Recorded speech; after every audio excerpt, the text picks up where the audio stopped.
Alright. Welcome to WMMA Scene Now. If you don't know yet, I'm your host, Chuck Stevenson. Today we're going to be doing the first, and it's going to be a multi-part series, a special segment called A Case for Atomweights in the UFC. Right now, Atomweight is the only women's division not to be featured in the UFC, if you count 145, and we'll touch on that in a little bit. Personally, I think it's a travesty that the Atomweight division is not in the UFC.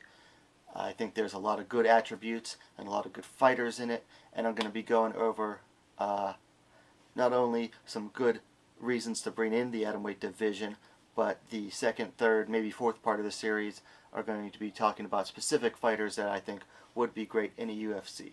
But the first part of this series, I'm going to be going over different cases for why the UFC should have these fighters in as part of their roster as a division within the UFC, because frankly I think the UFC is missing out, and I think the wider world is missing out by having these fighters scattered to the different smaller, more regional promotions. Okay, first case for Atomweights, speed. If you've ever seen an Atomweight fight, you'll see that they're probably the fastest division of the women. They're so fast. Some couple examples of some fights where they were just super fast would be most recently Sahi Ham versus Jin Fry. Man, were these chicks moving fast in that fight. It was a short fight and they were moving so fast it even ended fast. Herika Tiburcio versus Michelle Waterson. Tiburcio looked like she was on grease lightning in that fight. She was moving so fast. And Waterson versus Penny. Their transitions on the ground when they were going back and forth was just, I mean, you barely see grappling that slick and moving at that high rate of pace. Atomweights are just fast. You rarely see a slow moving, plodding atomweight like you do at the heavier divisions like 135 and 145 for the women. We're going to move on to number 2, Deceptive power. Okay, yeah, these girls are small. They weigh in at 105. But they hide power in their hands and feet. For an example, again, I'm going to go back to just this past December. Sahi Ham knocked out Jin Fry. One punch sent her crashing to the ground. A few follow-up punches sent her completely out. And then, moving on to the victim of that fight, Jin Fry. Her, if you haven't seen the viral video of her knocking out Darla Harris, you need to go watch it. Otherwise, you're missing out. She lands a high kick, and then she lands 2 quick punches to KO her. Another good example, and something you rarely even see in the men, when Rina Kubota basically crippled Andy Wynn with a liver punch. That was something you rarely even see that in the men, happening with the men. So that's with the body punches. So it was really beautiful to see. You got to go see that if you haven't seen it. And then going all the way back to when Michelle Waterson was still a atomweight, or still fighting at atomweight, Herika Tiburcio came in, short notice, championship fight. Not only did she knock down Waterson with a single punch, she hit her so hard that Waterson's eye was swollen shut. I mean, she couldn't even see out of it after that. You see pictures of it after the fight, and it's just like this big swollen mess. The atomweights are small, but they pack a punch.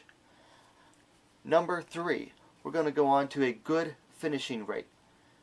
Now, I got these stats, and they provided courtesy of wombatsports.com. These are atomweight stats for 2017. Let's start with just sticking to purely atomweight at 105 pounds. There were 66 pro atomweight fights in 2017. Of those, 29 of those 66 ended in a finish. 13 by TKO, and 9, 6, 15, 16 by submission, looks like, 9 arm bars, 6 rear naked chokes, and 1 Kimura. That's 29 of 66.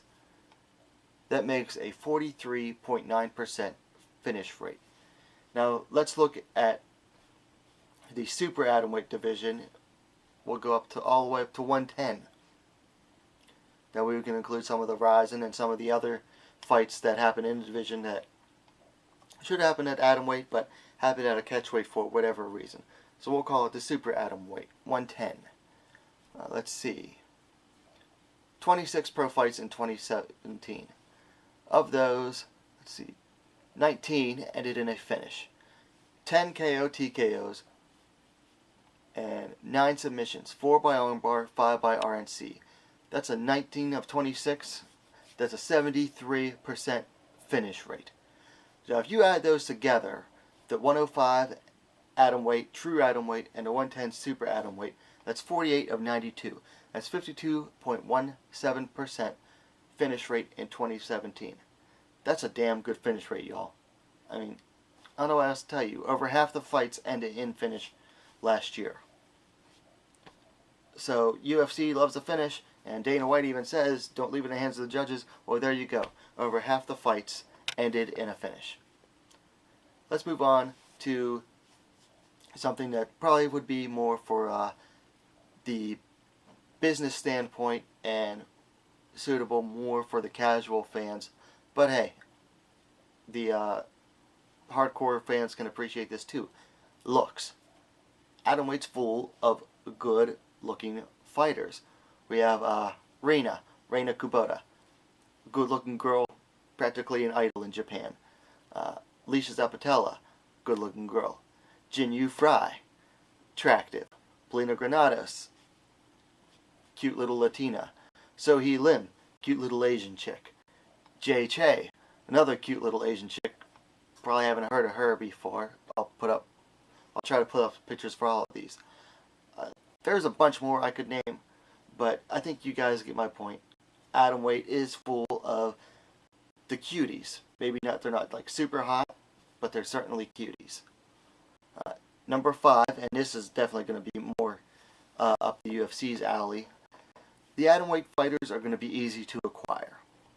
Very few of them are tied down to the exclusive contracts that the UFC loves. And of those that are tied down to exclusive contracts, most of them are in organizations that are not going to rush to, say, oh, you can't go to UFC, sorry, you got to stick with us. And stick with the opportunities we can provide, even though the UFC can provide better opportunities. Very few organizations are going to say, oh, no, we're not going to let you go. If you want to go fight in the UFC, too bad. Okay? So, point being, atomweights are going to be fairly easy to acquire. And last, and certainly but not least, number 6, why not? I mean, UFC has every other women's division, including the 145, which is basically centered around Chris Cyborg, and at this point, nobody else. So why not bring in the atomweights? Honestly, it's a way more competitive division than 145. Okay, no champion in the atomweight division is head and shoulders above them, and none of them are so roided out of their mind that they can't, and so far above in experience that it's just going to create this super dominant champion that there's no point in having it. Atomweight is basically a wide open division. Yeah, some of the champions are pretty good. Sahi Ham, very good. I think Deep Jules, they have I can't think of her name right now. Mina Karobi, she's not head and shoulders above any of the ladies in Japan. Sahi Ham isn't above head and shoulders above really any of the other atomweights. I think she's definitely champion in Road FC for a reason, and she's a champion. But honestly, it's still a very competitive division, and there are lots of good fights to be made. So UFC, why not? Why not bring the atomweights in? They're not going to be taking up that much space. Oh, you know what? Actually, that wasn't last. I'm going to say add in one more. Atomweights are going to be inexpensive. It's a new division. And you're going to bring them in. You're going to be paying. Chances are the UFC would be paying them. Their base pay is what, 12 right now. That's higher than most atomweights can ever make in several fights. So you start out the new division. You can start them all off paying them very little, and they'll still be making good money, way better than what they've been making in other organizations. But again, I'm going to go back to number 6 and say UFC. Why not?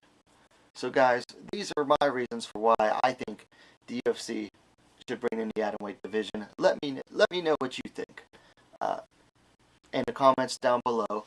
If you like the video, give it a like. And what are you waiting for? Subscribe to WMMA Scene Now, the fastest growing women's mixed martial arts platform on YouTube.